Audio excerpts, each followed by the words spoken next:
Apa tadi? Apakah bukti bahwa ajaran para habib itu menyimpang dari ajaran Islam Ahlus Sunnah wal Jamaah? Iya.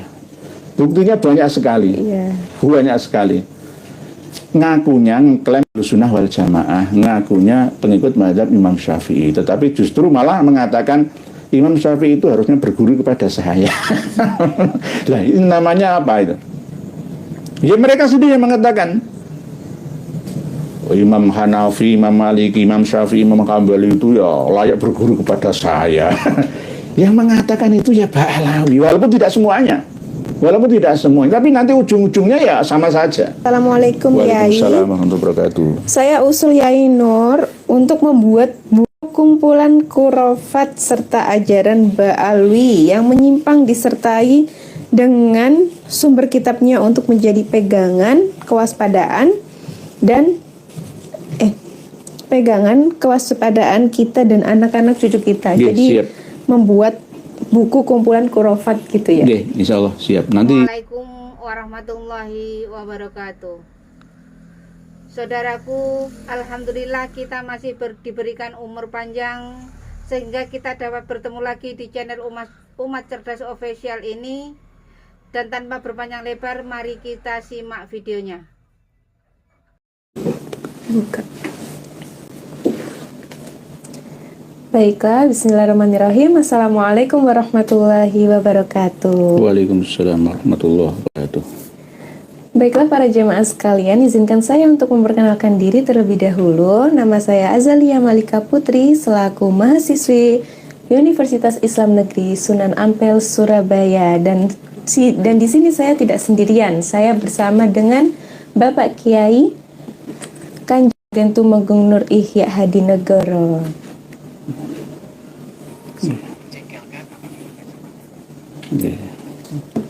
Baiklah Bapak, bisa dimulai. Assalamualaikum warahmatullahi wabarakatuh. Waalaikumsalam warahmatullahi wabarakatuh. Bismillah, alhamdulillah, wassalatu wassalamu ala rasulillah Sayyidina Muhammad ibni Abdullah wa ala alihi wa sahbihi amma ba'd.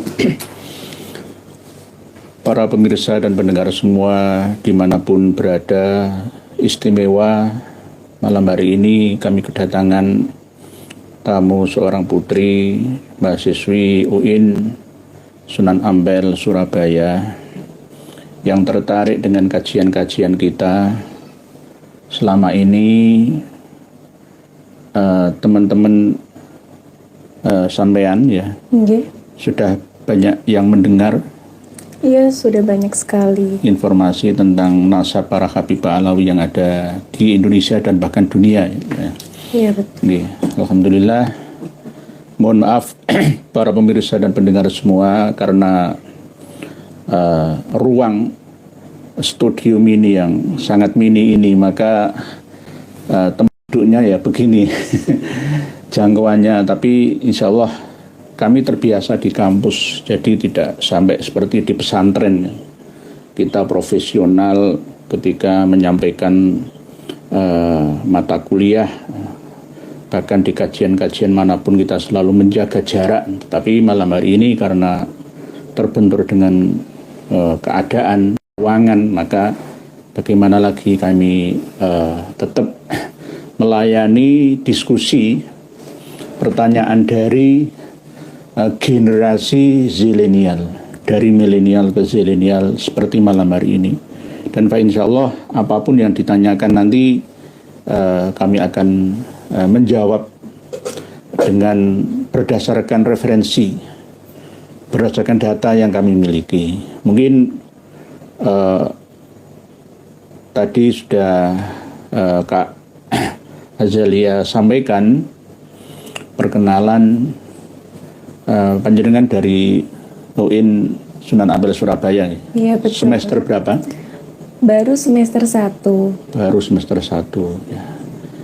Mungkin nanti video ini juga di-share, dibagi dengan saudara-saudari, mahasiswa-mahasiswi, teman Kak Azalia ya. Jadi biar semua mengetahui, tidak hanya dari kalangan yang tua, dewasa saja seperti saya ini, tetapi juga seluruh lapisan masyarakat dari generasi ke generasi. Karena nanti yang akan meneruskan estafet perjuangan ini ya kalian semua. Kami akan meninggalkan dunia ini ya tidak lama lagi, ya mungkin 50 tahun lagi atau 60 tahun lagi itu. Jadi di pundak kalian beban perjuangan sekaligus amanah negeri dan agama ini. Mungkin demikian untuk Kak Azalia. Ini langsung ke pertanyaan atau bagaimana ya Bapak? Silakan. Oh iya Bapak, untuk pertanyaan yang pertama, seperti yang kita ketahui, para penyalin kitab sejarah dan nasab atau keturunan dari kalangan Ba'alawi atau Ba'alawi menginterpolasi sumber-sumber data aslinya. Lah, kalangan muda itu butuh yang namanya sebuah bukti ya Pak ya, sebuah bukti dan faktanya. Lalu yang saya tanyakan, apa sih Pak bukti kalau misalnya para penyalin kitab sejarah dan nasab dari Ba'alawi ini menginterpolasi sumber data aslinya? Kami menyampaikan di mana dan kemana, kapan saja kepada publik semua bahwa kita harus berhati-hati, waspada ketika membaca kitab sumber data yang dikarang oleh kalangan mereka, para habib Ba'alawi itu. Tidak hanya karya internal mereka, tetapi karya eksternal mereka, tetapi disalin ulang oleh mereka. Atau karya eksternal, tapi atas permintaan mereka, atau ada hubungan kekerabatan, ada hubungan kekeluargaan, ya, ada hubungan pertemanan, ya. Pasti akan ada kepentingan. Sama seperti ketika Syekh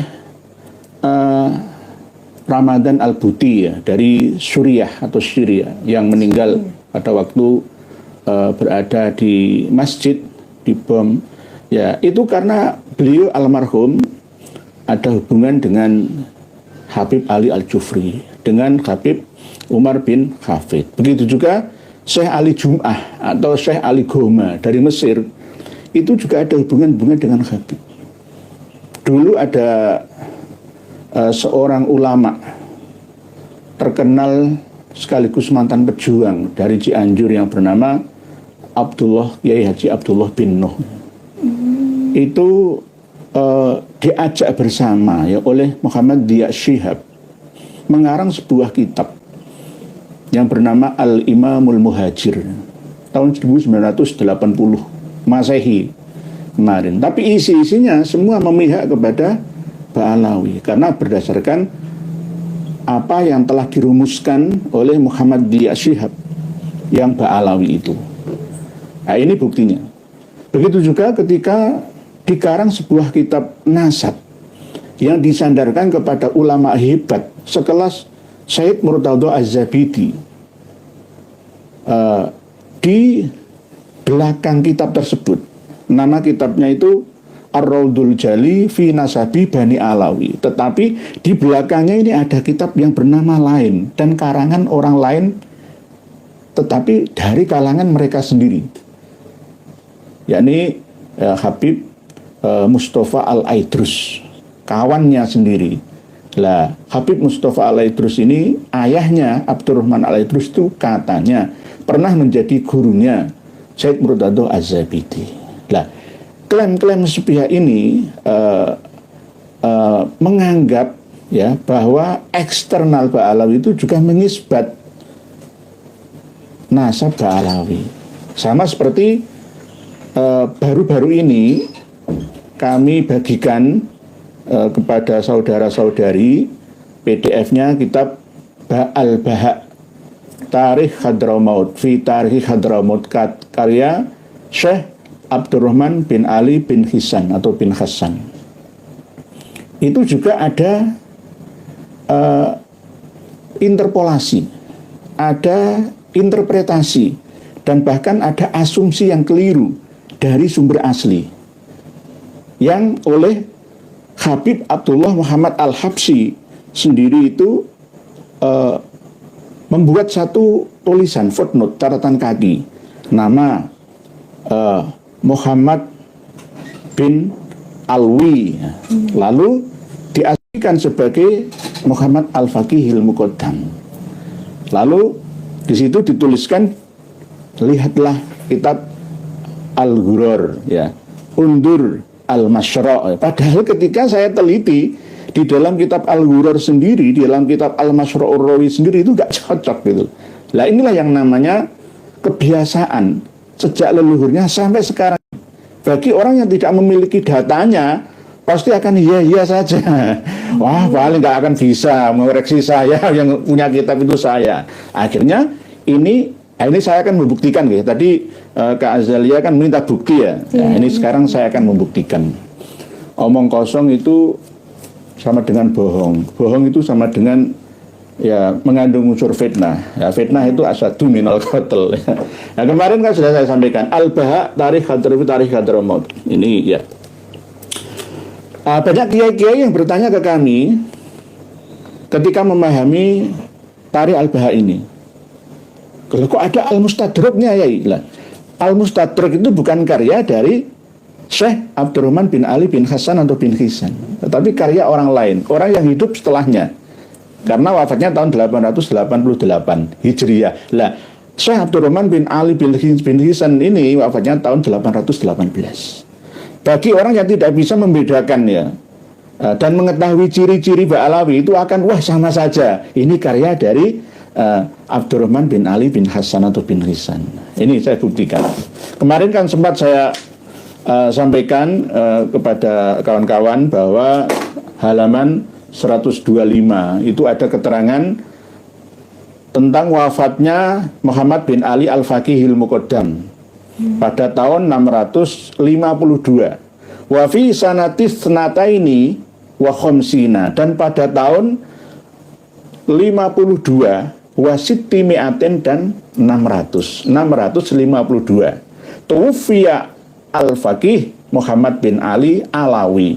Wafatlah seorang yang cerdas ahli fikih, yakni yang bernama Muhammad bin Ali Alawi. Lah, Muhammad bin Ali Alawi ini bukan Al-Faqihil Muqaddam, tetapi oleh Abdullah Muhammad Al-Habsyi, penyalin kitab Tarikh Al-Baha ini, mengasumsikan, memahami, menginterpretasikan sebagai Al-Faqihil Muqaddam. Ada angka 3 footnote bawah Al-Masyra'ur Rawi juz 2 halaman 2 dan Wa Ghurarul Bahaidawi halaman 145 ya. Ini ditunjukkan langsung oleh Abdullah Muhammad Al-Habsyi Ba'alawi ya. Coba saya buktikan. Walaupun masalah halaman ini kami maklumi karena di PDF dengan versi cetakan itu beda. Nah, beliau Abdullah Muhammad Al-Habsyi ini menyampaikan rujukan sesuai dengan pemahamannya bahwa Al-Faqihil Muqaddam itu wafat tahun 652. Tadi kan 652 gitu. Tapi ternyata di Al-Masyra'ur Rawi ini bukan 652. Di juz 2 halaman 469 Al-Masyra'ur Rawi. Saya buktikan. Langsung pada poinnya saja. Wa tuwfiya yaumal jumu'ah. Al-Faqihil Muqaddam itu wafat pada hari Jumat, Tsani Dzulqa'dah, tanggal 2 bulan Apit. Bulan Dzulqa'dah atau Apit selo-selo. Sanatatis in pada tahun sebentar. Ini yang sebentar. Ini yang Alwi, ini yang Alwi. 653. Sebentar. Tak carikan yang lain saja. Sebentar. Tak carikan yang Al-Ghuror saja. Al-Masyra'nya nanti. Al-Ghuror saja. Mahasiswanya paham apa enggak? Ya dipaham-pahamkan. Nanti lama-lama lah paham sendiri ya. Pertama yang kadang aneh ya, enggak pernah ada mata kuliah seperti ini. Iya, jarang. Ya enggak ada. Belum ada. Kemarin itu kawan kami dari Banyuwangi, Pak Kiai Ahmad Wahyudi itu usul ke dekan rektor untuk menyelenggarakan seminar atau diskusi ilmiah, kan ada fakultas kesejarahan atau fakultas dakwah syariah, ya kan, adab usuluddin, kan bisa mengundang kami ya, untuk presentasi ke sana. Wal imam, nah ini wal imam al-faqih Salim bin Fadl fi awani sigorihi fa inna maulidahu radhiyallahu anhu, lahirnya al-faqih al-muqaddam kana sanata arba'in wa sabi'ina wa khamsimi'ah, tahun 574. Ini lahirnya al-faqih al-muqaddam. Wujida bi khatti Syekh Ali bin Abu Bakar radhiyallahu anhu wa wafatuhu sanata 30 wa khamsina wa sittimi'ah. Wafatnya al-faqih al-muqaddam itu tahun 653. Ya beda kan? Tadi 652. Beda kan? 1 tahun korupsi ya. Lah, padahal katanya suruh baca Al-Ghurur. Ya ternyata enggak sama. Nah, ini kan namanya bohong ya. Bohong. Enggak sesuai. Nah, begitu juga ketika Abdullah Muhammad Al-Habsyi menyampaikan tentang kejadian wafatnya anaknya Al-Faqih al-Muqaddam yang bernama Alwi bin Muhammad. Oleh orang-orang Ba'alawi itu memahami Alwi al-Ghuyur namanya. Jadi Al-Faqih al-Muqaddam itu nama aslinya Muhammad ya. Memiliki anak yang bernama Alwi. Julukannya itu Al-Ghuyur karena saking cemburunya ya, saking sensitifnya kepada Allah Ta'ala ya. Ya, terus Alwi al-Ghuyur memiliki anak yang bernama Ali Sohibud Darok, karena ketika dipanggil langsung akan datang ya, menemui ya. Terus Ali Sohibud Darok memiliki anak yang bernama Muhammad ya, dengan gelar Maulad Dawilah ya, karena memang di sana itu ada perkampungan yang namanya Dawilah dan beliau berada di sana sebagai yang memerdekakannya atau ya pemiliknya ya, sama seperti Dawilah, nama aslinya Muhammad. Lah ini gelar-gelar itu, ini tidak dikenal oleh kalangan eksternal Ba'alawi. Lah di sini disebutkan wa fi sanati sabi'ina wa sittimi'ah, pada tahun 70 dan 670 Hijriah. Tufiya Asy-Syarif Ar-Rajul, ini halaman 130 nih. Mungkin para pemirsa dan pendengar semua bisa menyimaknya. Tufiya, nanti buka di haizin.com, di video kami kemarin yang kami sertakan, bagikan tarikh Tufiya Asy-Syarif Ar-Rajul As-Sholih, wafatlah seorang syarif. Syarif itu biasanya keturunannya Kanjeng Nabi. Ar-Rajul As-Sholih, seorang lelaki yang saleh, yakni Alawiyu bin Muhammad, yang bernama Alawi bin Muhammad Al-Arif Billah, yang Al-Imam Muhammad ini seorang imam Al-Faqih al-Muqaddam katanya. Jadi Alwi ini anaknya Muhammad Al-Faqih al-Muqaddam billah fi syahr Syawal, pada bulan Syawal. Nah, Abdullah Muhammad Al-Habsyi ini memberi catatan kaki halaman 6, huwa Alwi bin Muhammad bin Ali ibnu Al-Faqih al-Muqaddam. Nah ini dijelaskan beliau. Jaddu Asyrafi Hadramaut, kakek kebanyakan syarif-syarif yang ada di Hadramaut. Undur tarjamatahu fil Masyro'ir Rawi, juz 2 halaman 211 sampai 215. Kita buktikan di Al-Masyro'ur Rawi. Kalau tidak terbukti berarti nah ini bukti bahwa Ba'alawi itu selalu ngintervensi membohongi ya. Ini kita bukakan, ini kitab Al-Masyro'ur Rawi, ini karya Ba'alawi, Kak Azali, karya Ba'alawi. Nah, ini pegangan utama mereka kalau Ba'alawi. Jadi kalau ada cerita aneh-aneh, khurafat ya berasal dari Al-Jawharus Syafaf, dari Al-Ghurur ya, dari Al-Masyro' ini ya, dari Syarhul Ainiyah, dari kitab-kitab Syarhus Sudur dan lain sebagainya. Sumber pedomannya banyak sekali. Nah ini saya buktikan. Alwi Al-Ghuyur tadi kan putranya Muhammad ya, iya. Al-Faqih al-Muqaddam, katanya wafat tahun berapa tadi? 652. Bukan, itu tadi lah Al-Faqih al-Muqaddam. Ini yang Alwi Al-Ghuyur. Oh, yang 653. Yang beda 1 tahun tadi ya? Nah, beda 1 tahun itu Al-Faqihul Muqaddam. Aslinya yang di Tariq Alba ini 652, cuma di Al-Ghuror karya Ba'alawi yang disuruh lihat referensi oleh penyalin kitab Al-Ba sendiri, Abdullah Muhammad Al-Habsyi, katanya 653, padahal tidak sesuai kan. Ya, terus sekarang yang Alwinya, Alwi Al-Ghuyur bin Muhammad tadi meninggal pada tahun 669. Kalau di Alba ini 670, ya, halaman 130. Wa fi sanati sabiina wa sittimi'ah, berarti 670. Oke, 670 ya, catat ya, 670.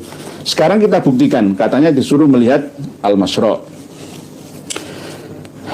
Wa tuwfiya yaumal jumu'ah, Alwi Al-Ghuyur meninggal pada hari Jumat, Tsani Dzulqa'dah, pada tanggal 3 Dzulqa'dah Al-Haram. Sanata Al-Haram itu memang termasuk Asyhurul Haram, Syawal, Apit besar ya. Sanata tis'in wasittina wasittimi'ah, tahun 669. Beda ya? Beda. 669 beda. Wa kubiro fi makbarati Zambal wa qabruhu ma'rufun masyhurun bistijabati du'a rahimahullahu ta'ala wa askanahul firdausal a'la wa bawa'ahu minal jinanid darajatil a'la. Nah, ini beda, nggak sama. Berarti bagi orang yang tidak teliti menelitinya, sekelas seperti Kiai Haji Maduddin Utsman, Gus Aziz Dazuli misalkan, kan kawan semua, termasuk saya misalkan, dia akan iya saja karena tidak memiliki kitabnya. Oleh sebab itu kita memiliki dasar referensi mereka, maka kita harus bisa menelitinya, ternyata sesuai atau tidaknya. Nah, akhirnya kan tidak sesuai kan ya. Ini tadi di bulan apa, padahal aslinya itu bulan Syawal. Lah ini bulan Dzulqa'dah. Yo kacek saulan kan. Tahunnya juga beda, bulannya juga beda. Oh, berarti enggak jujur. Jadi Abdullah Muhammad Al-Habsyi, inilah yang saya katakan bahwa ketika ada kitab karya eksternal Ba'alawi yang disalin ulang oleh kalangan internal Ba'alawi, maka pasti akan mengalami interpolasi, kadang salah asumsi interpretasi. Ya, mungkin ini buktinya tadi sudah nggih.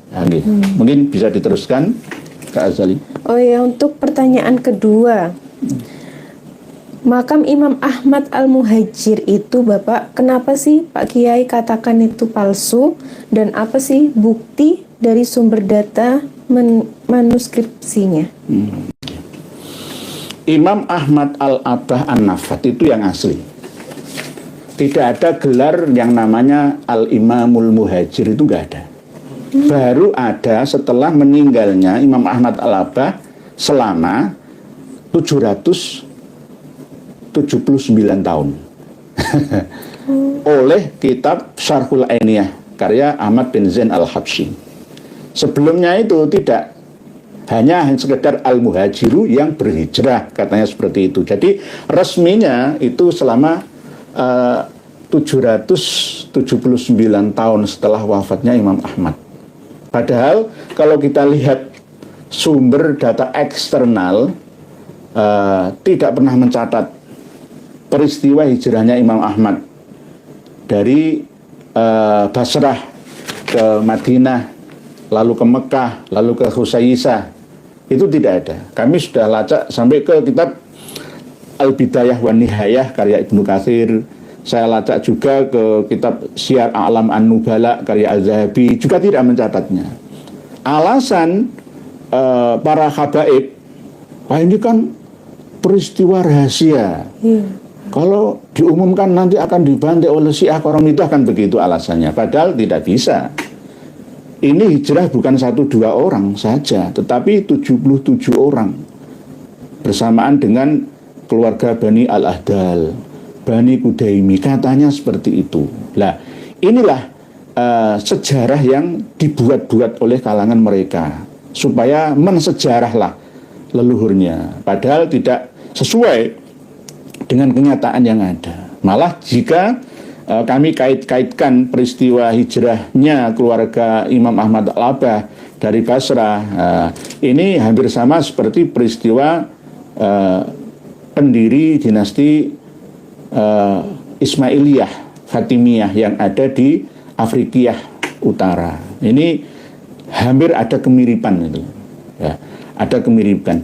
Bahkan juga di dalam kitab Tarikh Tobaqat Fuqaha'il Yaman karya Ibnu Samurah itu juga tidak mencatat. Padahal Ibnu Samurah juga mencatat peristiwa besar yang terjadi pada tahun 317 Hijriah tentang perampokan para jamaah haji yang beribadah yang dibantai 13.000 orang, dimasukkan ke dalam sumur Zam-Zam. Ada yang di luar Masjidil Haram, dibunuh, dipenggal, dirampok hartanya. Terus harta rampokan mereka ya dari Koromitoh Abu Thohir ya Al-Janabi ini dibawa kemana? Saya kadang-kadang itu curiga kenapa Imam Ahmad Al-Halabi itu membawa 12 onta dan kuda, ada yang berisi 2 onta itu emas dan perak ya. Bisa menghidupi 77 orang selama 3 tahun di perjalanan. Nah ini kadang-kadang itu saya curiga, uangnya dari mana? Dari mana? Apakah dari hasil perampokan ibadah haji itu? Nah, ini kan sering saya sampaikan bahwa saya curiga, memang sangat-sangat mencurigainya itu.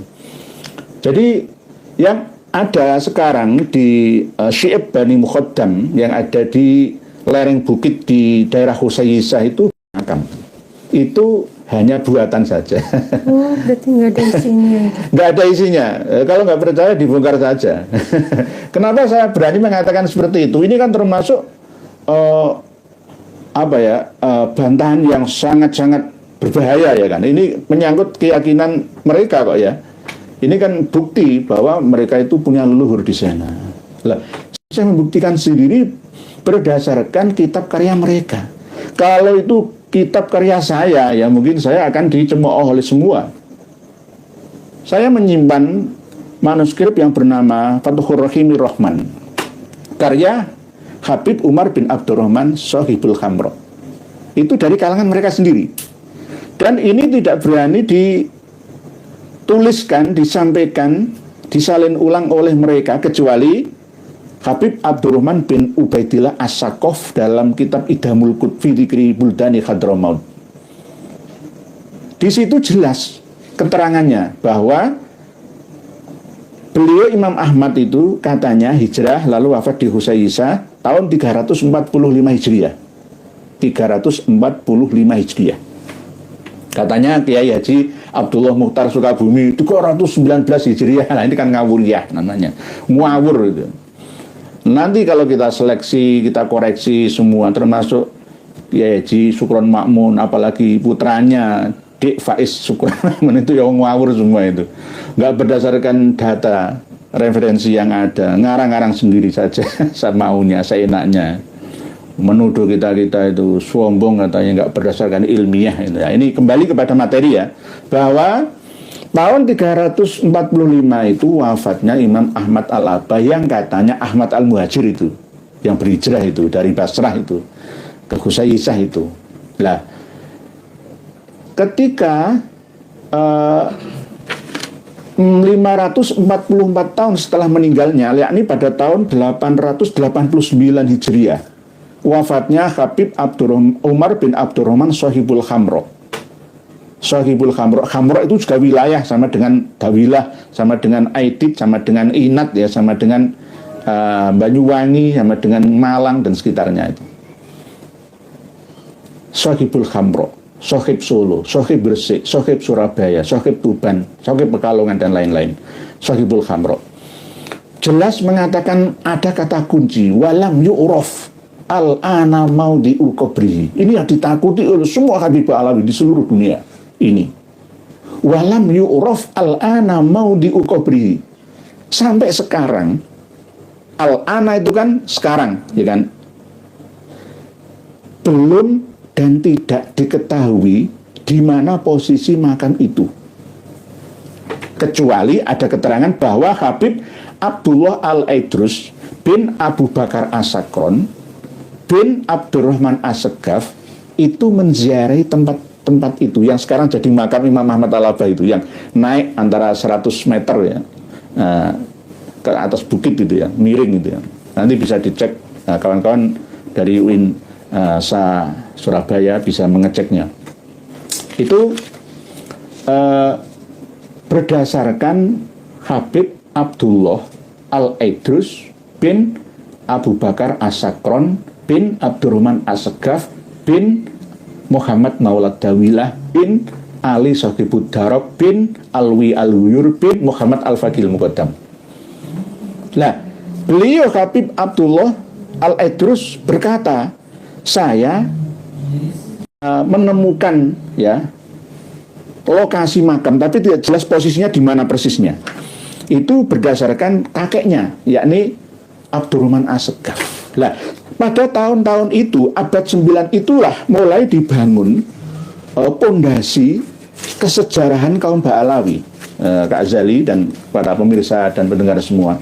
Ya tahun-tahun itulah. Oleh sebab itu di dalam Tarikh Al-Baha, ini kan yang belakang kan ada Al-Mustadrak ya. Ini ada nama-nama yang mirip dengan nama-nama keluarga mereka.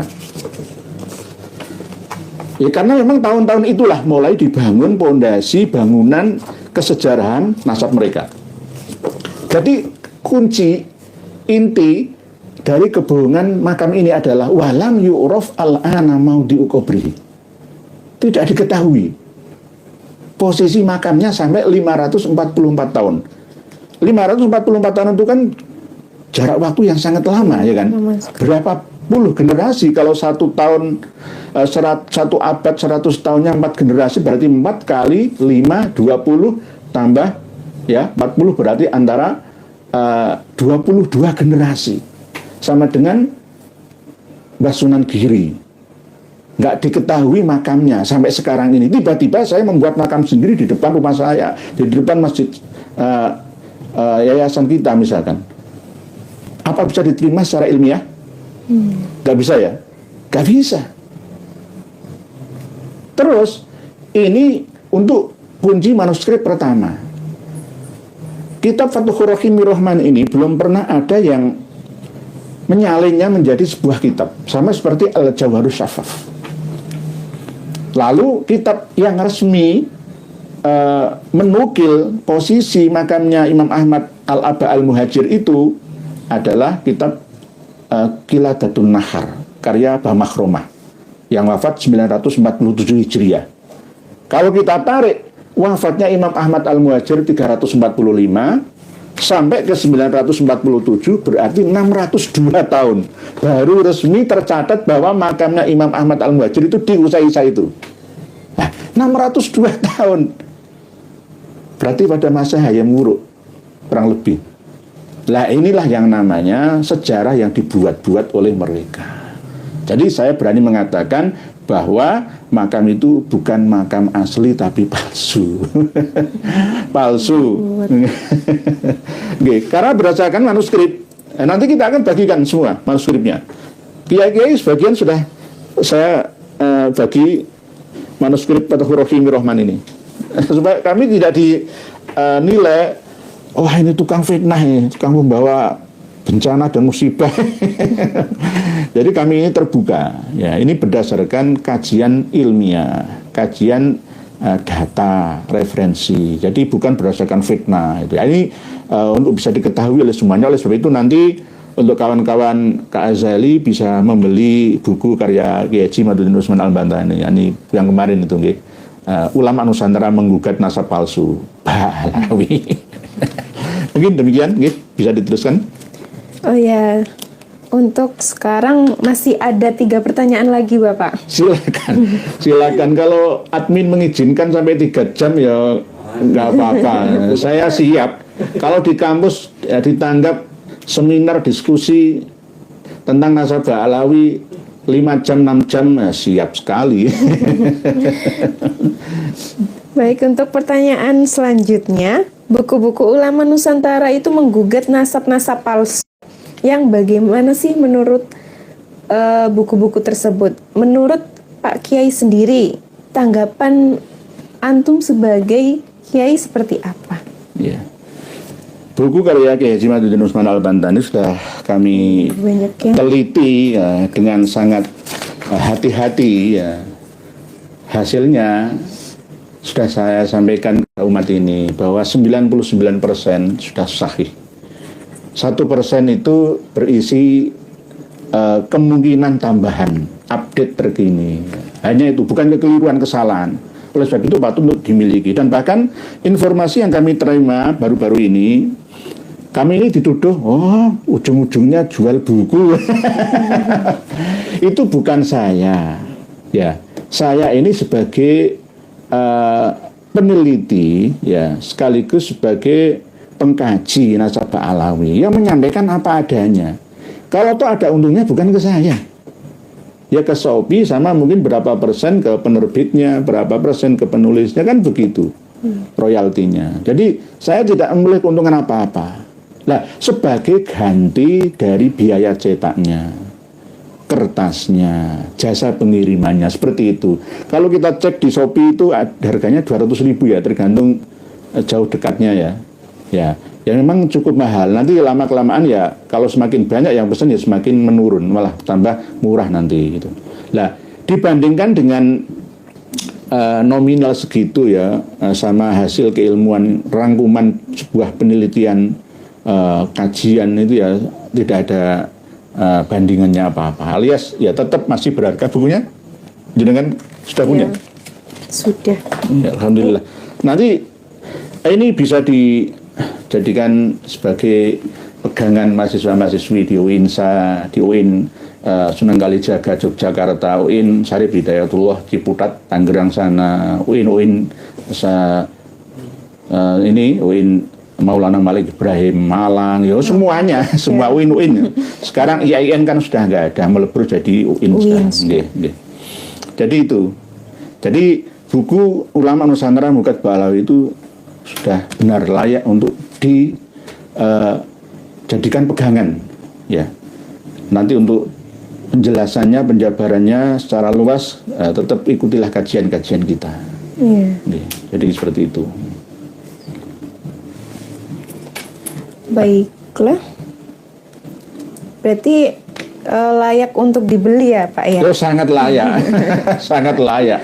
Ojo layak, sangat layak. Sangat layak. Karena ini nggak ada di perpustakaan manapun. Coba cari perpustakaan di UINSA, di mana saja, nggak ada. Kitab-kitab yang kami punya ini langka. Oleh sebab itu kiai-kiai ulama-ulama kita sekelas Majelis Ulama Indonesia itu nggak ada yang memiliki data-data seperti, ya mohon maaf, bukan sombong, ya riak, bukan, takadus bin nikmah, menceritakan nikmah supaya tambah mensyukurinya. Nggak banyak yang memilikinya. Oleh sebab itu kenapa kok MUI diam saja, PBNU Muhammadiyah diam saja? Ya karena tidak memiliki datanya. Mau bantah kayak apa? Sama seperti ketika Abdullah Muhammad Al-Habsyi memberi referensi tentang salinan kitab Al-Ba' fi Tarikh Hadramaut ini.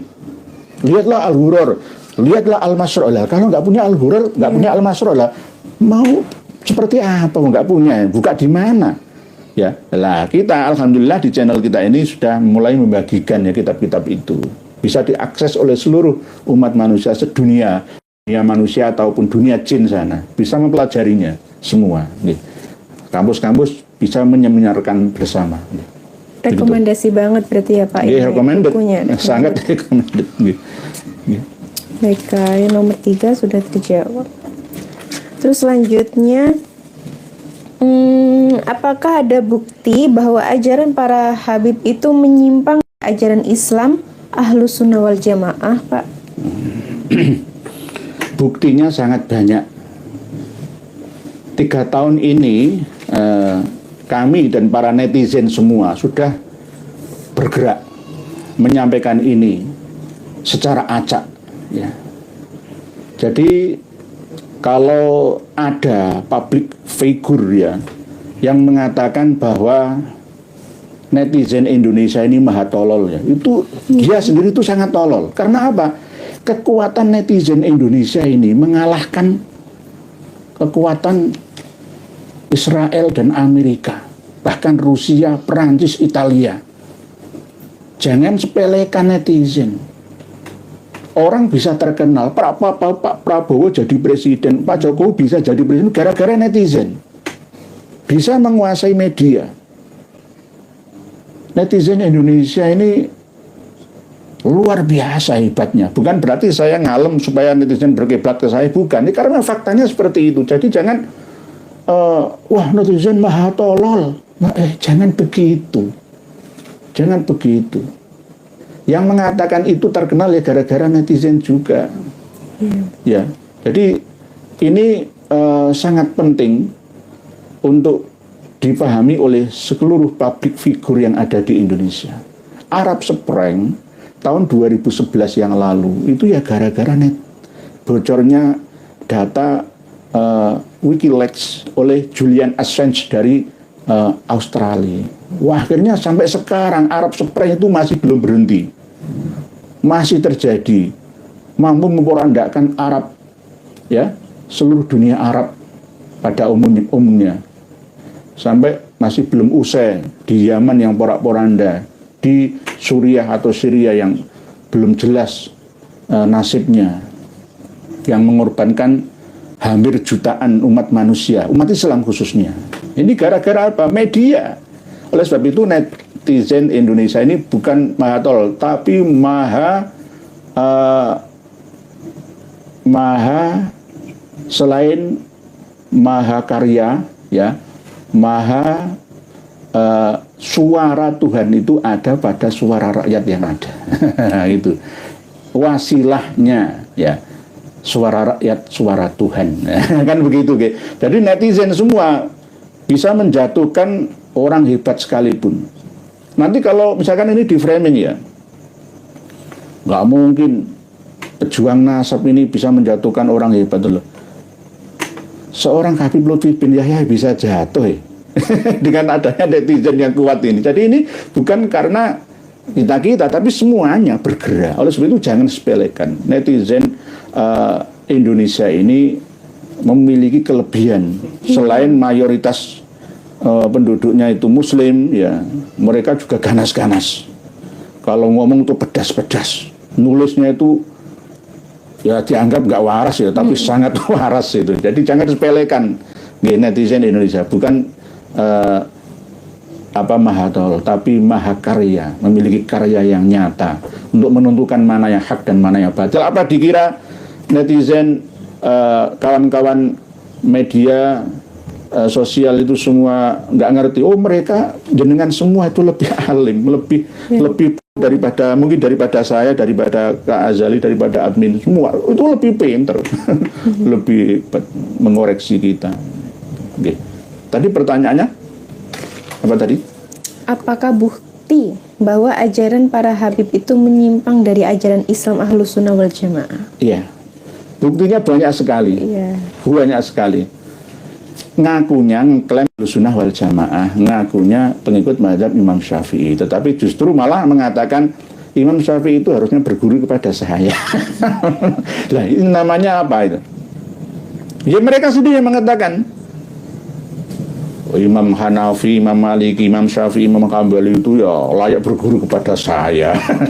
Yang mengatakan itu ya Ba'alawi, walaupun tidak semuanya, tapi nanti ujung-ujungnya ya sama saja. Ujung-ujungnya karena ada kitabnya, semua itu bersumber pada data kitab pedomannya, kan begitu. Kalau nggak ada pedomannya nggak masalah. Kami sudah membagikan kitab-kitab karya internal mereka, misalkan kitab Kunuzus Sa'adah Al-Abadiyah, ya itu pegangan mereka. Kitab-kitab aneh, ya, alasnya itu Majdzub, ya, Syarhul Ainiyah, ya, kitab-kitab yang aneh itu, isinya juga aneh, ya, dan itu diamalkan oleh semua kelas. Mereka yang belum kelas Majdzub mengaku saya sudah tingkatan Majdzub. Jadi sesuatu yang haram bagi orang lain, bagi saya itu halal karena saya ini sudah tingkatan makrifat kelas tinggi. Ya, ini kan namanya mencederai, ya, akidah Sunni yang asli. Jika ini diperiksa, ya, oleh ulama-ulama yang bukan sufi lah, ya. Kalau Syekh Ali Jum'ah itu sufi, beliau lebih cenderung ke sufi. Cobalah ulama-ulama bukan Wahabi, bukan. Ini pokoknya yang netral, yang objektif berada di tengah berdasarkan Quran, hadis, ijma' qiyas, berdasarkan sunni yang asli salafus soleh, maka tidak cocok. Berarti ajaran Ba'alawi termasuk diantaranya ya mengata-ngatai kiai yang menikahi Syarifah Ba'alawi, itu tidak bisa diterima ibadahnya seumur hidup. Tobatnya pun tidak diterima kecuali mampu mengembalikan keperawanannya loh yang ada. Jadi saya kemarin itu guyonan sama Kiai Haji Ali Badri dari Pasuruan, Sukarjo Pasuruan. Saya guyonan, Kiai, jenengan itu seorang kiai yang tidak diterima ibadahnya sampai kapanpun. Loh kenapa Kiai? Sampean kan kiai, ya istri sampean itu Ba'alawi, gitu. Wah, gitu. Lah, ini ada kitabnya, rangkuman dari kitab-kitab mereka. Nah ini saya mungkin mau tanya ke Kak Azali, seandainya sampean sudah tahu kan informasi tentang Ba'alawi. Seandainya sampean nanti ketemu jodoh dinikahi sama habaib Ba'alawi, itu mau apa enggak kira-kira? Ini pengumuman untuk seluruh rakyat Indonesia dan dunia, Malaysia, Thailand, Filipina, Saudi Arabia, Mesir sana, Suriah, Turki, Irak, Iran sana, Maroko, Aljazair, Tunisia, semua, Libya. Kira-kira jangan jawab, sampean mau atau tidak kira-kira? Boleh. Saya boleh. Seandainya, ini kan di Indonesia kan banyak Habib ya, ya ada marga Al-Habsyi, ya ada marga Al-Mutohar, ada seperti temannya almarhum Hasan Assegaf di siapa? Syakir Daulai ya, pengumuman Kir, metua Kir dari apa? Nurul Mustafa Jakarta Kir, Syakir Daulai, kamu tuh ganteng nak. Gandeng-gandeng gendeng, aduh ya, gandeng-gandeng serigala, ono sinetronnya, gandeng-gandeng kok gendeng, gitu. Sadar nak, keluarlah nanti datang ke sini, ya. Saya cuci otak, ya. Astagfirullah, mohon maaf, mohon maaf. Lah, termasuk Zaidan bin Yahya yang kemarin sempat saya larang untuk menikah dengan Umi Laila ya, sekarang jauh sudah ya. Lah Zaidan bin Yahya yang muda-muda, pokoknya habib muda itulah. Apa jenengan mau apa enggak? Jawab iya atau tidak. Ini penting loh ya. Ya. Mau. Iya deh, iya. Loh, jangan mau, kok mau ya. Itu yang ngaku-ngaku cucu Nabi ya, ngaku-ngaku cucu Nabi tapi palsu ya. Terus apa jenengan mau dinikahi oleh orang yang suka memalsu, ngaku sebagai cucu Nabi? Ya enggak toh. Nah, jawab pas. Tadi ya jenengan enggak toh, itu gimana? Jawab yang asli lah, jawab yang asli. Ya enggak kok, karena dia kan memalsukan segala hal gitu. Gitu. Coba sampaikan lagi yang agak panjang lebar lah, biar mau mendengar. Ini penting didengar oleh semua ini. Seluruh rakyat sedunia ini, manusia sedunia, jin dan manusia ini. Tolong sampaikan. Kenapa kok tidak mau? Ya, karena sudah mengungkap segala kepalsuan itu akan menjadi keterusan ya Pak ya, kayak gitu. Jadi biasa berbohong. Kalau biasa berbohong kan pastinya seterusnya akan berbohong. Gitu. Nah, akan menutupi kebohongan ya. Kebohongan yang pertama akan ditutup oleh kebohongan yang kedua, ketiga dan seterusnya gitu ya. Iya. Nah ini jawaban yang sangat-sangat amazing, sangat-sangat luar biasa dahsyat. Baca komen ya. Ya ini tadi masih ada pertanyaan satu lagi. Masih ada pertanyaan terakhir. Terakhir ya. Tadi pengumuman kita. Untuk pertanyaan yang terakhir, Imam Alwi, Imam Ubaidillah, dan Imam Ahmad itu lahir dan wafatnya, apakah para ulama dan ahli sejarah serta nasab itu sepakat? Bapak. Inilah yang pernah berkali-kali ya disampaikan oleh para pembela Ba'alawi bahwa Ba'alawi itu nasab silsilahnya nyambung sampai Rasulullah itu sudah disepakati. Syekh Ali Jum'ah mengatakan seperti ini. Syekh Yusuf bin Ismail An-Nabhani, walaupun eksternal Ba'alawi. Misalkan Syekh Fathi Abdul Qadir dalam Al-Mausu'ahnya. Nah, ini bagaimana? Ada satu persyaratan untuk menetapkan sebuah nasab, baik itu nasab pribadi ataupun golongan. Wa yathbutun nasabu bil alamatil wadihat wa bil bayyinatis sabitat wa la yathbutu bisyubuhat. Nasab itu bisa ditetapkan dengan dasar bukti-bukti yang nyata, asli, asli, dan dengan tanda-tanda yang jelas referensinya, dan tidak bisa diisbat, ditetapkan gara-gara syubhat, tidak jelas adanya sumbernya. Lah, Imam Alwi, Imam Ubaidillah, Imam Ahmad yang versi Ba'alawi itu tidak ada sumber yang bisa disepakati. Lahirnya tahun berapa, wafatnya pun bisa berbeda-beda. Makamnya di mana, terus seperti apa, sepak terjangnya sejak 345 Hijriah sampai tahun 996 Hijriah. Selama 650 tahun ya, itu nggak jelas.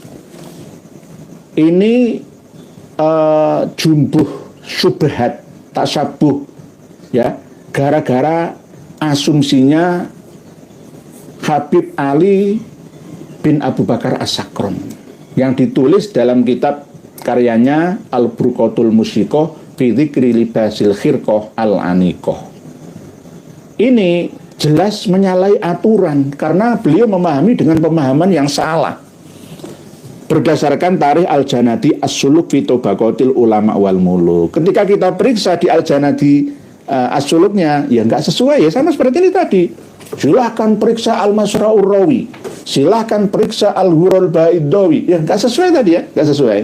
Nah, ini namanya klaim-klaim sepihak. Terus tentang pemahaman Al-Burqah ketika memahami Ali bin Ba'alawi yang memiliki karomah ketika sholawatut thayyibatulillah, assalamu alaika ayyuhan nabiyyu wa rahmatullahi wabarakatuh, assalamu alaika ayyuhan nabiyyu, diulang-ulang terus sampai benar-benar Kanjeng Nabi datang ya dan menjawab salamnya, wa alaikassalam ya Syekh Ali bin Alwi bin Muhammad bin Alwi bin Ubaidillah bin Ahmad dan seterusnya sampai Husain bin Ali wa binti binti Fatimah Az-Zahra binti Rasulullah sallallahu alaihi wasallam.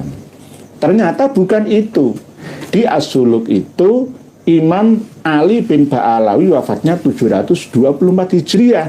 Tetapi di dalam kitab internal Ba'alawi wafatnya itu tahun 507 Hijriah, 522 Hijriah atau 527 Hijriah, 529 Hijriah. Di Tobaqatul Khawas 729 Hijriah. Loh, mana yang benar? Ini namanya wala yathbutu bisyubuhat. Ini leluhur mereka Ba'alawi. Lah Alwinya itu juga begitu. Katanya wafat tahun 412 Hijriah. Ada yang mengatakan wafat tahun 410 Hijriah. Tapi kebanyakan mengatakan di atas tahun 400-an. Nah, san itu berarti ya perkiraan. Nah, terus makamnya di mana? Di Bor atau di Sumal juga tidak jelas. Tetapi sekarang sudah dijelaskan. Ada buktinya tapi tidak sesuai dengan arkeologi dan filologi yang ada. Imam Ubaidillah ya, yang aslinya katanya pertama kali itu Ubaid ya, bin Maimun ya, lalu menjadi Ubaid bin Ahmad ya. Ubaid bin Ahmad bin Isa, yang pas itu dari Bani Al-Ahdal, Muhammad bin Sulaiman bin Ubaid bin Isa bin Alwi bin Himham bin Aun bin Musa Al-Kazim bin Ja'far Shadiq dan seterusnya. Tapi ternyata tidak sesuai. Tidak sesuai. Jelas tidak sesuai. Dimaknai Ubaid menjadi Ubaidillah. Padahal asli As-Suluk bukan Ubaidillah tapi Abdullah.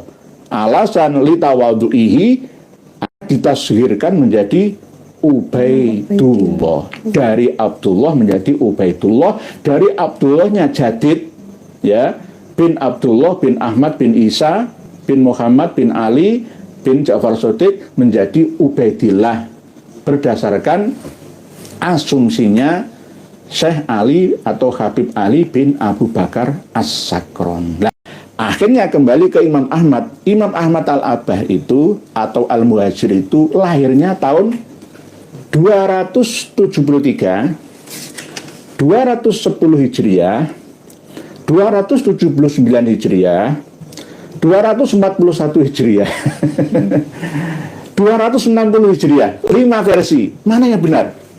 Nah, ini jelas nggak bisa diisbat. Mau subhat kok diisbat itu bagaimana? Walayat butuh bisubuhat. Imam Ubaidillah lahirnya tahun berapa?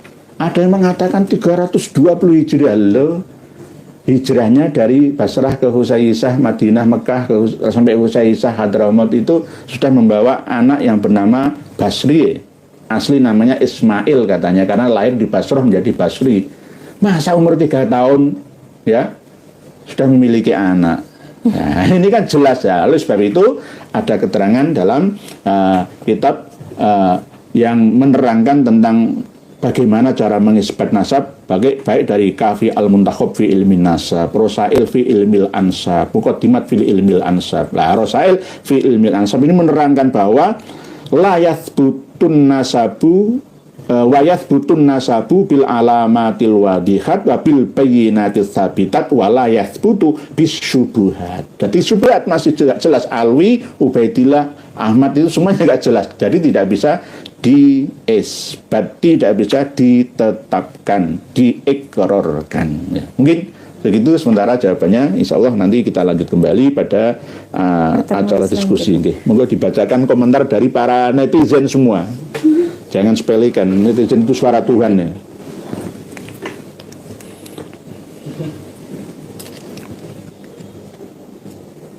Baiklah, saya akan menyampaikan beberapa nih komenan ya. Untuk yang pertama dari Toko Suryo. Assalamualaikum warahmatullahi wabarakatuh. Waalaikumsalam warahmatullahi wabarakatuh. Nur yang saya takdim selalu menyebarkan ilmu-ilmu yang mahal. Media gratis meluruskan akidah atau sejarah Islam dan leluhur Indonesia. Habib gak berani sama Kiai Nur melemoin pada bungkem. Alhamdulillah. Terima kasih Pak Toko Suryo atas dukungannya, komennya. Ini sangat berharga. Ini perjuangan kita bersama. Terus yang kedua ada dari akun APB. Assalamualaikum Kiai. Runtuhnya nasab bukan berarti runtuhnya nilai diri, namun menjadi pengingat bahwa kemuliaan sejati tak hanya diwarisi, tetapi dibangun dengan akhlak. Ya begitu memang. Tidak harus seorang anak kiai dinikahi oleh orang yang tidak kiai. Jadi kita ini mengedepankan takwa dan akhlakul karimah yang ada. Karena memang Islam itu tidak memandang ya golongan kastanya seperti apa ya. Misalkan gede tidak boleh agung tidak boleh dikawini oleh madi misalkan, atau yang ada kasta di bawahnya. Itu bukan ajaran Islam. Islam itu perlombaan dalam ketakwaan, kebaikan itu. Terus selanjutnya ada Bapak Nur Hadi. Ngaji berbobot di Pak Kiai Nur sekelas kuliah S3. Izin tanya, apakah surga itu hanya bagi umat Islam saja Pak Kiai? Tanya lagi surga lagi. Lebih mendalam ya ini. Surga itu jelas sudah sering saya sampaikan.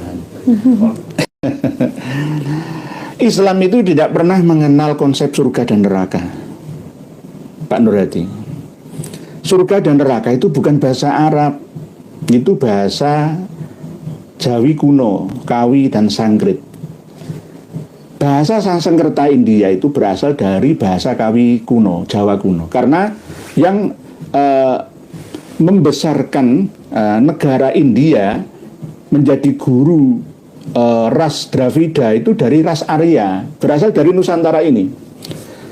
Suku Indian Hopi yang ada di Meksiko sana dan di Arizona Amerika Serikat sana itu berasal dari Indonesia. Oleh sebab itu saya sering menyampaikan bahwa teori out of Nusantara itu bisa menjadi bahan penelitian kawan-kawan kita yang selama ini menyetujui teori out of Afrika 200.000 tahun yang lalu. Jadi teori out of Nusantara 50.000 tahun yang lalu sudah ada yang namanya orang-orang suku Austro-Melanesia yang ada di Papua. Begitu juga suku Negroid yang ada di Afrika. Suku-suku yang ada di Australia Aborigin itu aslinya berasal dari Nusantara. Pelarian gara-gara Nusantara kena kiamat kubro. Akhirnya banyak yang berlayar lari ke sana.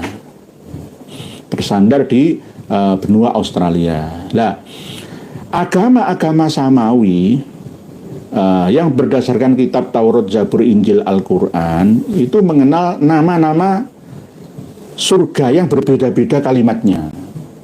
Ya, ada Taman Eden, ya, ada Heaven, ya.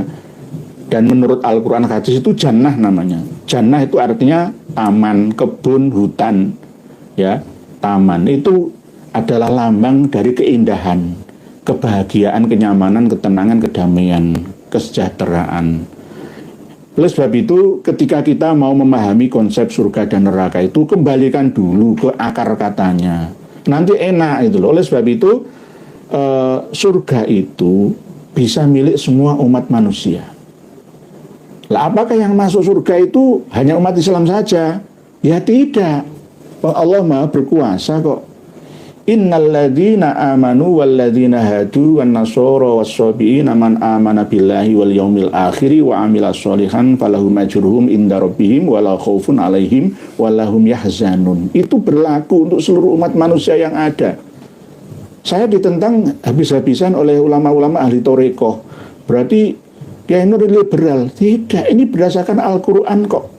Ketika sahabat Salman Al-Farisi bertanya kepada Nabi, bagaimana ya Rasulullah, keluarga-keluarga saya dulu yang sudah meninggal dunia apakah berada di surga? Rasulullah menjawab, di neraka. Lalu Allah menurunkan ayat ini gitu loh. Innal ladzina amanu wal ladzina hadu wan nasara was-sabiina ila akhirih. Rasulullah saja diingatkan oleh Allah. Lah, oh itulah dulu ya, Kiai. Ya sekarang umat selain Islam kan harus masuk ke dalam agama Islam. Itu kan alasan. Itu kan menurutmu. Menurutmu. Nah, di dalam Islam sendiri itu yang masuk ke dalam surga itu cuma satu golongan dari 73 golongan itu. Nah, ini mengecil, menciut lagi ya kan. Akhirnya kan ini namanya pemahaman yang sempit. Ternyata surga itu luas sekali. Luas sekali. Yang penting siji, beriman, percaya, meyakini adanya Tuhan yang Maha Esa. Walaupun dia memeluk agama Yahudi ataupun Nasrani, yang penting la ilaha illallah Musa Rasulullah, la ilaha illallah Isa Rasulullah, lalu mau berdiskusi dengan kita-kita ini.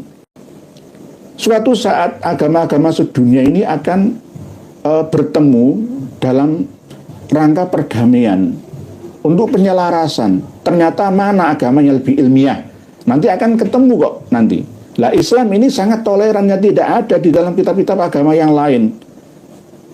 Di antaranya selain lakum dinukum waliyadin, ya ini innal ladzina amanu wal ladzina hadu.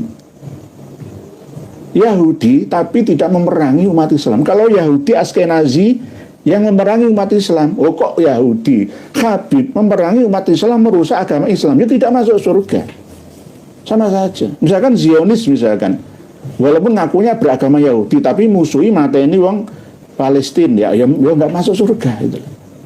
Nasrani juga begitu. Dia tidak akan masuk surga jika membantai umat Islam yang ada. Jadi jangan digebiah uyah, ikuti terus kajian-kajian kami. Nanti insya Allah akan paham sendiri. Wong ini Quran sendiri, Gusti Allah sendiri. Ayat ini tidak pernah dinasah atau dimansuh oleh ayat ataupun hadis manapun. Kalau tidak percaya, hapus saja ayat ini daripada sampai menyalahkan saya. Lah, masalah tafsir itu kan multi interpretasi, multi asumsi, tergantung mufasirnya.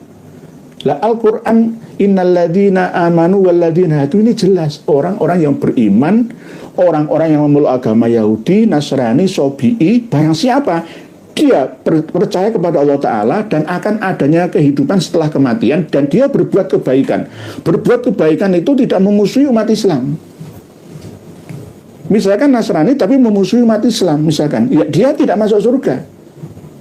Agama apapun memusuhi umat Islam, membantu umat Islam, ya, dia tidak masuk surga.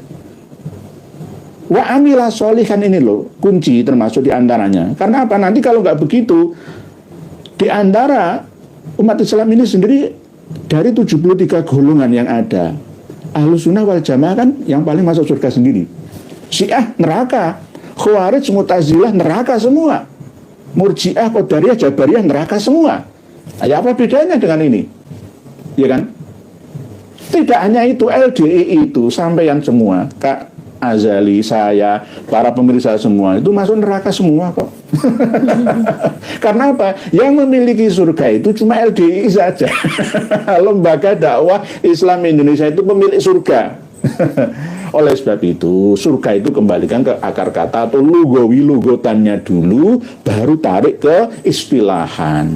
Antara surga dengan jannah itu seperti apa, antara nar dengan neraka itu seperti apa, konsepnya secara luas. Nanti akan mudah kita memahami hidup ini. Oleh sebab itu, agama yang paling ilmiah di muka bumi ini hanya Islam.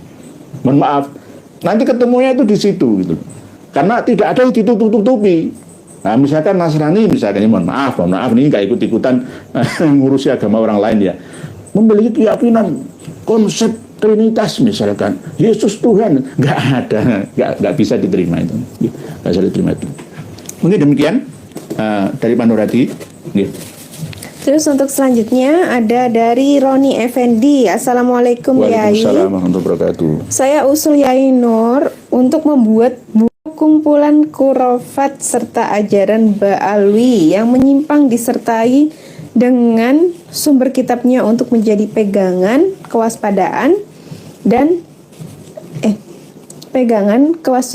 kita dan anak-anak cucu kita. Jadi siap. Membuat buku kumpulan khurafat gitu ya. Insya Allah siap. Nanti saya dituduh lagi jualan buku. Saya sudah ngandung konsep ada 201 halaman sudah. Insya Allah nanti segera diedarkan. Insya Allah filenya segera kami konsep kita kumpulkan. Baik. Terima kasih. Untuk selanjutnya ada dari channel Ngaji Efisien. Assalamualaikum Pak Kiai. Waalaikumsalam. Para muhibin gus-gus kiai-kiai yang bela Ba'alwi lama-lama sifatnya kayak Habib, suka bohong, doktrin, mengancam, menghina dan lain sebagainya. Dan itu sangat berbahaya bagi santri, alumni dan masyarakat. Memang yusarul mar'u ma'aman habba. Orang itu akan dikumpulkan bersama dengan komunitasnya. Komunitas omong elek, lambi elek, ya, itu ya akan kumpul bersama dengan mereka. Gurunya seperti itu, guru kencing berdiri ya muridnya nemen ya lari. Nah itu buah jatuh tidak akan jauh dari pedagangnya kalau di pasar ya. Kalau di kebun ya tidak akan jatuh dari pohonnya. Itu sudah menjadi hukum alam, kausalitas ya, hukum sunnatullah. Ini terjadi ya, biasa dilakukan, diucapkan oleh para muhibbin yang mengidolakan Habib Ba'alawi. Ya ini ya seperti buktinya ya itu tadi ngomong tolol. Netizen tolol. Wah, itu nanti kalau saya besar-besarkan jatuh ini ke sistem. Tapi saya nggak mau besar-besarkan dulu. Lebih baik introspeksi lah ya Dekdan. Jangan ngomong netizen Indonesia maha tolol. Wah, jatuh Anda. Seandainya saya mau bikin satu ya, mohon maaf nanti saya sombong lagi, mohon maaf. Jadi nggak begitu, jangan begitu. Oleh sebab itu jangan ngomong tolol, goblok. Aduh, kadang-kadang kebun binatang nama-nama hewan itu keluar semua. Itu kebiasaan. Ini kan nggak sesuai ya dengan akhlak yang oleh Rasulullah sampaikan, innama bu'ithtu li utammima makarimal akhlak itu. Ad-dinu husnul khuluq ya. Puncak daripada ajaran agama Islam itu adalah akhlak, akidah, syariah dan akhlak, iman, Islam dan ihsan itu, ya kan itu puncaknya. Ihsan itu ya akhlakul karimah, tasawuf disempurnakan itu. Jadi jangan ngomong elek-elek, itu, begitu. Baiklah, untuk selanjutnya ada komen dari Kak Zain Zeta. Assalamualaikum Kiai. Waalaikumsalam. Polemik nasab ibarat pemantik. karena hal tersebut banyak sekali ilmu pengetahuan yang dulu terpendam muncul ke permukaan, terus membuat para cendekia semangat mengkaji ilmu yang berkenan dengan nasab. Kemudian, kapan sih usai polemik nadab ini? Mari Nasab. Tipe. Kapan usai polemik nasab ini? Mari kita ikuti kehendak Allah. Bila Allah mengendaki polemik nasab itu usai, pasti akan usai. Nggih, Bu Zenzita dari Pamekasan Madura. Insya Allah polemik nasab ini sudah usai untuk yang poin pertama utamanya, untuk gelombang pertamanya. Tapi untuk gelombang kedua dan ketiga ini tetap terus akan berlangsung ila yaumil qiyamah, sama seperti dakwah bil hikmah wal mau'izatil hasanah itu masih tetap akan berlangsung. Karena apa? Akan ada terus lahir generasi baru yang menjadi muhibin mereka, dan akan tercipta lagi komunitas-komunitas yang membentur-benturkan dengan sesama anak negeri kita. Tidak, ya itu tadi ila ajalin musamma, Ibu Zainzita, sampai Allah yang menentukan waktunya. Semoga saja segera usai, tapi untuk poin utamanya sudah jelas bahwa mereka tidak akan mampu membuat satu bantahan kitab ya yang mengesahkan nasab mereka. Sama seperti yang sering saya analogikan di dalam Al-Quran surat Al-Baqarah, wa in kuntum fi raibim mimma nazzalna ala abdina fa'tu bi suratin min mithlih wad'u syuhada'akum min dunillahi in kuntum shadiqin fa in lam taf'alu wa lan taf'alu fattaqun naral lati waquduhan nas wal hijarah uiddat lil kafirin. Tidak akan pernah bisa, karena Allah sendiri yang sudah memberitahukan ke kita bahwa Allah lebih tahu segalanya. Ternyata buktinya ya sama, berkali-kali membuat satu bantahan kitab mereka, karya mereka, buku-buku karya mereka tetap nggak sesuai. Kita cocokkan tadi, jelas kelihatan semua ya kan, katanya ini, ini ternyata nggak sesuai. Itu insya Allah Bu Zainzita doakan semoga tetap berjalan, dan yang dimenangkan adalah hak, yang batil akan direndahkan. Begitu. Untuk selanjutnya ada dari Cak Poerbo. Kiai Nur itu selevel Kiai Haji Muhammad Faiz yang rutin ceramah pagi di CNN TV. Gapai kemuliaan. Gapai kemuliaan aja, statementnya masih taklid buta bahwa Mbak Alwi itu zuriat Nabi, padahal beliau dari keluarga Ponpes juga. Kok minim literasi gitu ya? Kiai Faiz, anaknya, putranya Kiai Haji Sukron Ma'mun, ini kan dia mendapatkan kedudukan ya karena ayahnya. Ilmu warisan, kedudukan warisan, bukan satu perjuangan. Oleh sebab itu beliau Ustadz Faiz ini masih kurang literasi, kurang referensi. Lebih baik diam saja jika tidak mengetahui duduk permasalahannya. Wong abahnya saja juga kadang-kadang perlu saya. Kemarin itu saya ke Jakarta. Kalau nggak dilarang oleh guru saya akan sowan ke pesantrennya Kiai Haji Sukron Ma'mun sana. Saya sudah bawakan kitabnya. Biar berhenti, jangan ngecobros, jangan ngomong-ngomong Kiai Maduddin Utsman sombong. Ulama-ulama sedunia mengisbat pun tidak akan bisa menerima. Kok sombong, nggak ilmiah. Loh. Padahal Imam Syafi'i saja pernah berkata, seandainya kalian menemukan dalil yang lebih sahih dari hadis yang sahih, maka tinggalkan fatwa saya. Kok nggak seperti Imam Syafi'i ya? Ini beda konsepnya ya. Di Faiz Sukron Ma'mun, walaupun jenengan ada di MUI, tapi kurang literasi, males belajar lagi, ngaku mentok ilmunya, akhirnya ya males nambah, mengupdate informasi dengan update terkini. Terus itu ayo belajar lagi, belajar bersama. Tidak ada yang perlu direndahkan atau merasa terendahkan. Kita ini sama-sama belajar. Jadi di Faiz itu gara-gara mengikuti abahnya.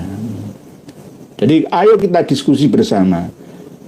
Kita bawa data, semua kita pegang. Nanti kalau misalkan Kiai Haji Maduddin Utsman disalahkan, saya disalahkan, apakah berani bertanggung jawab? Sangat berani bertanggung jawab di hadapan Allah. Kami bertanggung jawab penuh. Berdasarkan apa? Saya akan pegangan dengan Quran, hadis, ijma, qiyas, dan kitab-kitab karya mereka, karya eksternal mereka. Saya akan pegang itu. Kenapa? Ini bukan atas inisiatif saya atau berdasarkan interpretasi asumsi saya, bukan. Datanya sudah jelas. Sebenarnya memahami ilmu nasab, termasuk nasab Ba'alawi khususnya, itu mudah kok. Mudah sebenarnya. Yang menyulitkan itu ya diulet-ulet sendiri gitu. Sebenarnya udah bahwa mereka Habib Ba'alawi itu bukan durian Nabi yang asli. Ulama Nusantara menggugat nasab palsu mereka. Sudah jelas itu. Oke. Berikutnya. Baiklah, untuk selanjutnya dari Kak Solihin Maulana. Assalamualaikum Kiai. Waalaikumsalam warahmatullahi wabarakatuh. Saya atau kami sebagai orang awam cepat tahu atau mengerti atau cepat menyadari tentang kaum Ba'alawi, tapi yang kami heran kenapa kiai-kiai pribumi seakan-akan menutup mata dan telinga. Inilah yang dikhawatirkan oleh para wali mastur yang ada di negeri ini. Banyak yang menghubungi kami. Yang ditakuti oleh beliau-beliaunya itu adalah apa? Bukan orang alim alamanya, tapi orang yang sudah mendapatkan amanah, titipan amanah ummah, tapi malas belajar lagi, malas mengupdate ilmunya lagi, karena sudah ngaku paling alim, paling mentok sudah gitu. Sehingga akhirnya menyalahkan kami. Ini sudah benar-benar, tapi alhamdulillah ya, alhamdulillah ini banyak kiai-kiai menghubungi kami. Alhamdulillah kami kasih ini PDF-nya, ini kitabnya, bisa beli sendiri langsung melalui JNE, melalui paket internasional ke ini kontaknya. Mau beli kitab di Indonesia sudah ada agennya kalau mau beli kitab-kitab dari Timur Tengah sana, khusus kitab nasab dan sejarah, silahkan. Sudah, alhamdulillah kiai-kiai banyak yang bangkit. Inilah hikmah dari masalah yang timbul selama ini. Akhirnya banyak kiai-kiai yang terbuka ingin mengkajinya. Kami kirim semesti kitab-kitab yang aneh karya Ba'alawi. Akhirnya, oh ya ternyata benar ya. Misalkan kok ada ya, hal Muhammad bin Ali huwallah qala na'am anallah wa kharra maghsyian alaihi. Mana buktinya? Akhirnya saya kirim manuskrip Al-Masra'ur Rawi. Akhirnya, oh iya benar ya. Padahal wah ini kata syatuhat dalam kondisi tidak normal, ini marifat kelas tinggi, ini bahasa orang-orang yang majdubat misalkan. Nggak bisa, tetap nggak bisa. Baca kitab karya dari Ibnu Hajar Al-Haytami, siapapun orangnya yang mengaku anallah, itu nggak ada yang bisa dibenarkan. Itu merusak akidah. Itu tidak hanya anallah, ada lagi bahwa tingkatan mereka itu ya bisa mengintervensi malaikat mungkar nakir. Bahkan Kanjeng Nabi Muhammad saja itu berguru ilmu nahwu kepada Habib Ali bin Muhammad Al-Habsyi. Jadi merendahkan. Imam Madzhabul Arba'ah juga direndahkan, Kanjeng Nabi juga direndahkan, Syekh Abdul Qadir Al-Jailani juga direndahkan. Ali Bamarwan diganti posisinya oleh Muhammad bin Ali Ba'alawi yang bernama Al-Faqihil Muqaddam. Pertama kali yang membawa ajaran tasawuf ke Hadramaut, padahal aslinya adalah Ali Bamarwan ini.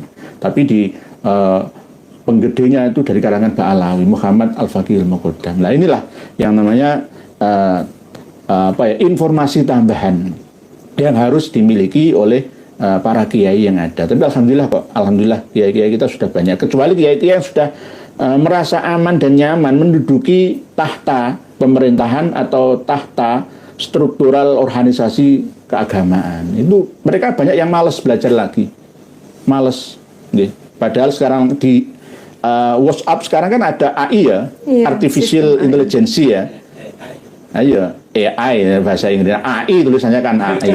Kamu tanya, tapi jangan dipercaya 100%. Coba jangan tanya ke AI informasi tentang saya, nggak akan tahu. Karena apa? Tersembunyi.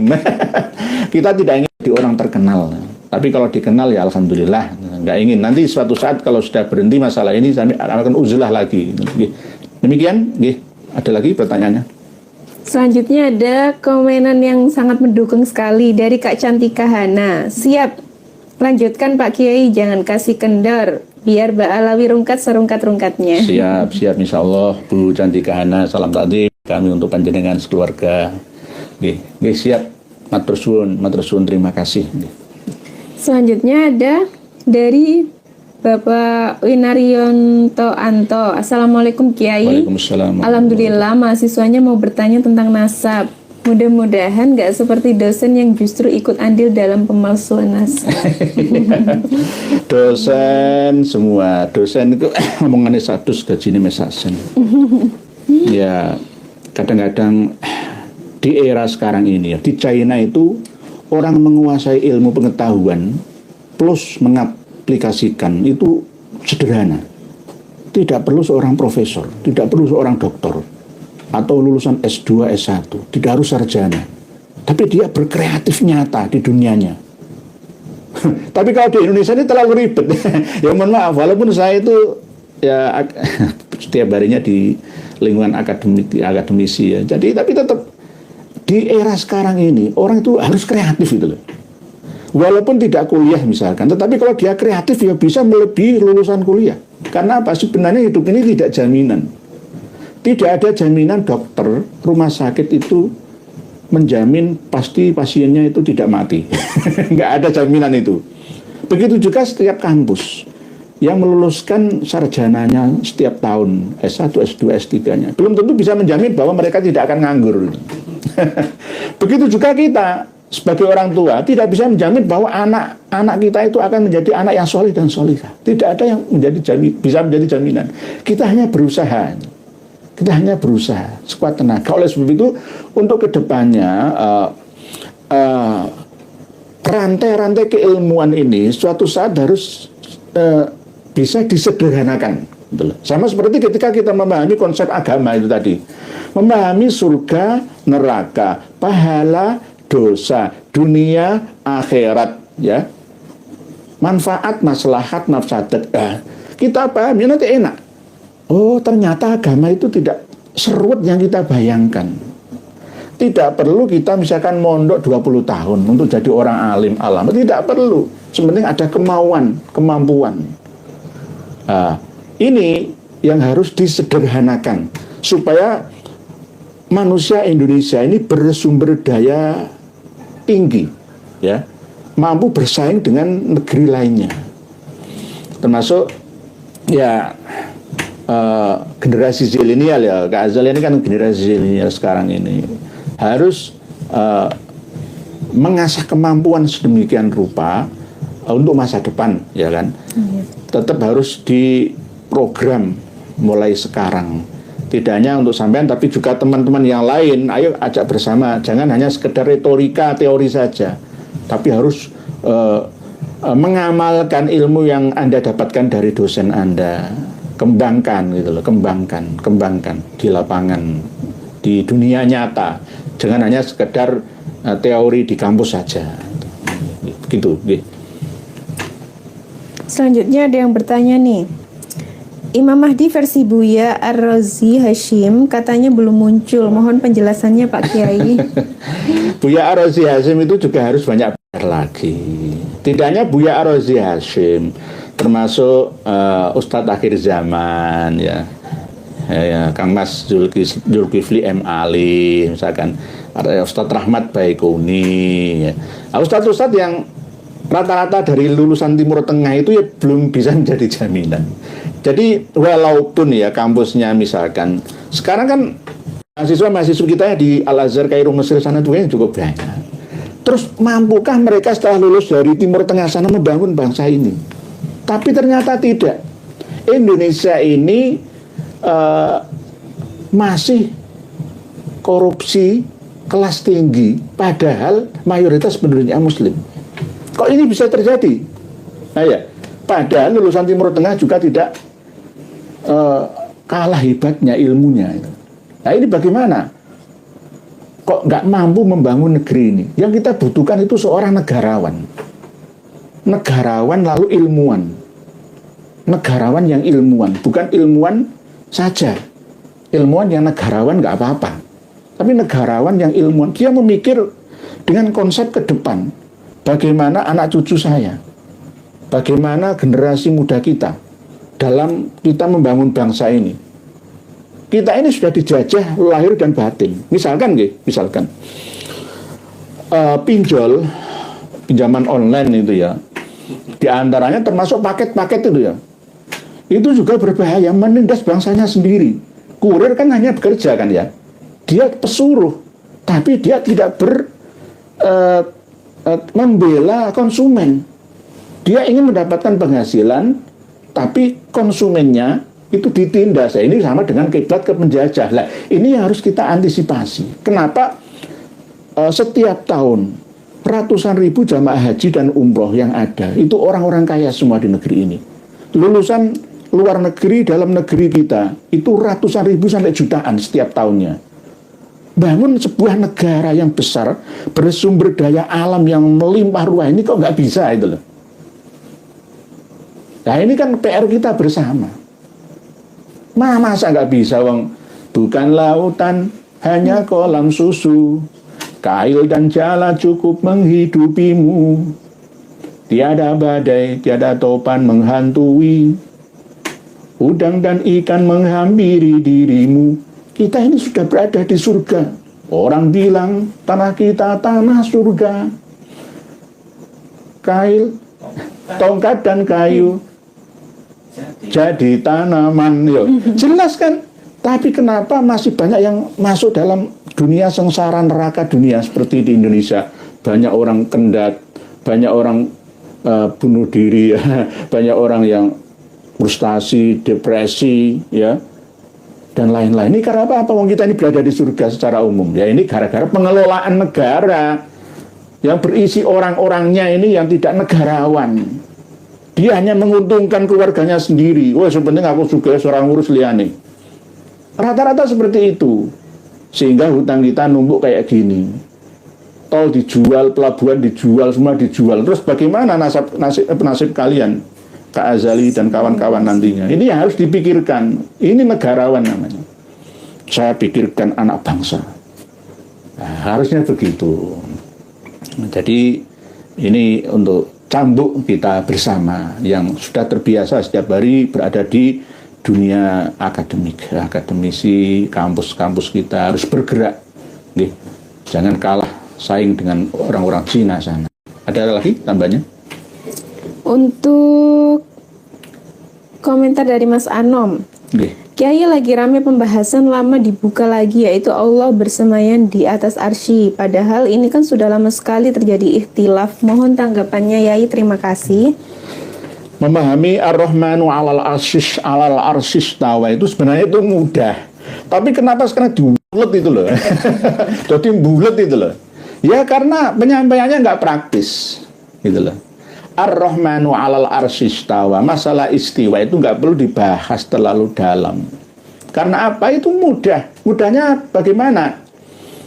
Allah itu setelah menciptakan langit dan bumi, ya, selama 6 hari. Itu hari menurut siapa? Bukan menurut hitungan hari kita, Ahad, Senin, Selasa, Rabu, Kamis, Jumat, Sabatu. Bukan itu. Itu hari menurut Allah. Masa menurut Allah. Oleh sebab itu, masalah arsy, singgasana, apakah Allah seperti seorang raja, diraja, seperti manusia? Enggak. Arsy itu adalah pusat kendali alam semesta. Sama dengan remote control itu loh. Begitulah. Allah tidak berada di sana, tapi menguasai pusat kendali alam semesta raya. Kalau pusat kendalinya sudah dikuasai oleh Allah, maka semuanya akan mengikutinya. Alam semesta ini tak terbatas. Tidak ada ruang dan waktu setelah kita keluar dari atmosfer bumi 500 km di atas laut kita sampai ke atas atau keliling. Tidak ada hukum atas dan bawah. Itu nggak ada. Setelah kita keluar dari sabuk peredaran planet bumi kita. Oleh sebab itu Ar-Rahmanu alal arsyis tawa itu cukup dipahami dengan pemahaman yang sederhana, seperti kursi, wasi'a kursiyyus samawati wal ard wa la ya'uduhu hifdzuhuma wa huwal aliyyul azim. Ini pemahaman yang perlu disederhanakan supaya mudah untuk dipahami dalam memahamkan umat ini bahwa Allah itu tidak berada di singgasana, karena Allah itu tidak membutuhkan tempat. Kita ini sudah berada di dalam diri Allah Ta'ala. Jadi kalau kita berada di dalam diri Allah Ta'ala, ya maka seluruh alam semesta raya itu berada di dalam kekuasaan atau genggamannya, sudah berada di dalamnya.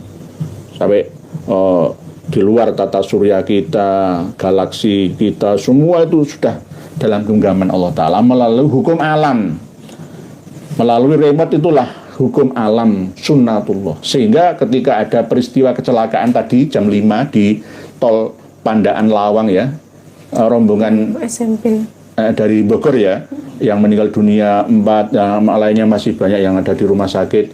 Ada kecelakaan di tol Cipularang, dosen dari UIN yang ada di Bandung, asal dari Bandung. Di Jogja kemarin banyak gempa bumi. Ini semua hukum alam gitu.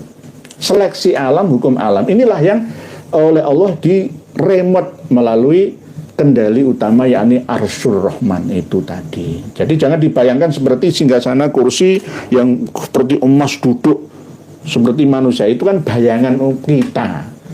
Sama seperti hari Allah menciptakan langit dan bumi. Itu tidak seperti hari menurut kita. Aras Allah tidak sama seperti aras menurut kita. Jadi arasnya Allah itu pusat kendali alam semesta yang mengkode kun, lalu fayakun, berjalanlah sistem itu. Kalau kita melempar ke atas, pasti akan kembali ke bawah. Inilah yang namanya fayakun, fakta di lapangan yang ada sunnatullah, kausalitas begitu. Nggih. Jadi masalah tadi yang tadi mengatakan Imam Mahdi itu tadi ya, menurut Buya Ar-Razi Hasim ya, nah itu nggak benar. Buya Ar-Razi Hasim itu lebih condong ke Qasim dari Pakistan itu.